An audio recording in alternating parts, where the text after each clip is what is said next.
Bonjour à tous et bienvenue sur Humainement Vôtre, la chaîne dédiée aux sciences humaines et sociales. Aujourd'hui, nous allons parler d'écriture.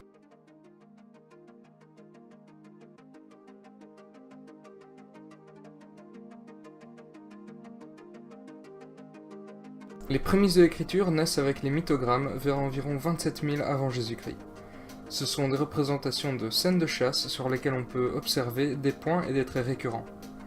Vu qu'on n'a pas d'informations sur leur sens profond, on ne peut pas vraiment les considérer comme des écritures, mais plutôt comme des proto-écritures.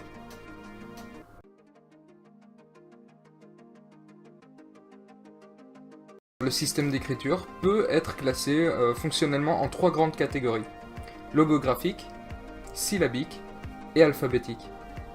Les écritures logographiques. Dans cette catégorie, les caractères ou les glyphes représentent un mot ou un morphème, donc une partie de mot.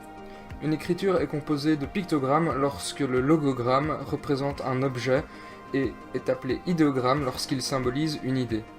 Les écritures syllabiques. Dans les écritures syllabiques, nous avons des syllabaires qui correspondent plus ou moins à notre alphabet, sauf que chaque symbole ne représente pas juste un simple son, mais une syllabe complète.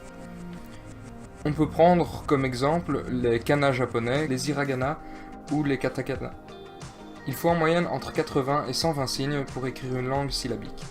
Une écriture alphabétique est un ensemble de symboles dont chacun représente un phonème de la langue. La combinaison de plusieurs symboles est nécessaire pour représenter une syllabe ou un mot. Une trentaine de signes alphabétiques peuvent suffire à écrire une langue. Les alphabets sont divisés en trois sous-catégories. Les abjades, qui sont des alphabets consonantiques, qui ne comportent que des consonnes. Les alphabets dits classiques, comme l'alphabet latin. Et enfin, les alphasyllabaires. Dans ce dernier cas, les signes de base représentent des consonnes qui sont soit seules, soit accompagnées d'une voyelle dite inhérente.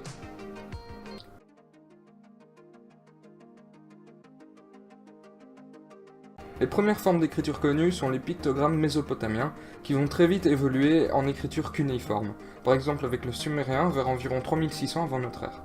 Mais l'écriture du croissant fertile n'est pas apparue d'un seul coup.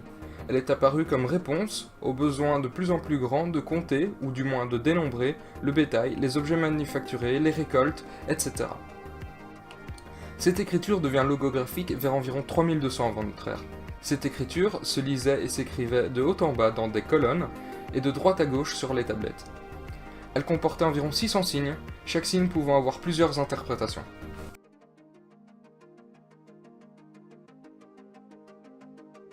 Encore une fois, vers 3200 avant notre ère, arrive une autre écriture, les hiéroglyphes, une écriture sacrée comportant 26 sons consonantiques et qui, dès son apparition, possède la totalité de ces signes.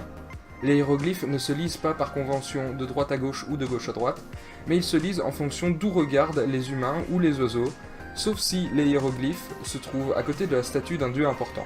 Pour écrire en hiéroglyphes, il faudrait environ 5000 signes. D'ailleurs, tous les hiéroglyphes ne sont pas des pictogrammes. Certains sont des phonogrammes et d'autres sont des déterminatifs, des hiéroglyphes qui servent à lever les ambiguïtés qu'il pourrait y avoir. Vers 650 avant notre ère, l'Empire égyptien devient véritablement stable et les scribes adoptent une écriture dite démotique. C'est une version cursive, plus claire et plus rapide à écrire, qui continuera d'évoluer jusqu'à l'époque romaine. D'ailleurs, de nos jours, le démotique est toujours utilisé en Éthiopie.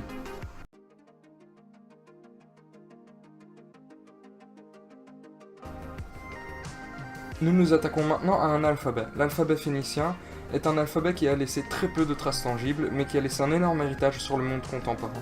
En effet, cet alphabet s'est rapidement propagé sur le pourtour méditerranéen et a été adopté par les Grecs vers environ 900 avant notre ère. Au moment de l'adoption de l'alphabet par les Grecs, l'écriture était sous forme de boustrophédon, ce qui veut dire que l'on écrivait et lisait comme on trace les sillons d'un champ. C'est-à-dire que la première ligne c'est de gauche à droite, la deuxième ligne de droite à gauche, et la troisième ligne de gauche à droite, etc. Une fois adopté par les Grecs, l'alphabet finit par être à nouveau adopté par le peuple étrusque, duquel dérivera au IIIe siècle avant notre ère l'alphabet latin. On peut assumer qu'il en est de même pour l'alphabet cyrillique et certaines langues de la péninsule indienne. Il est maintenant temps de conclure cette vidéo.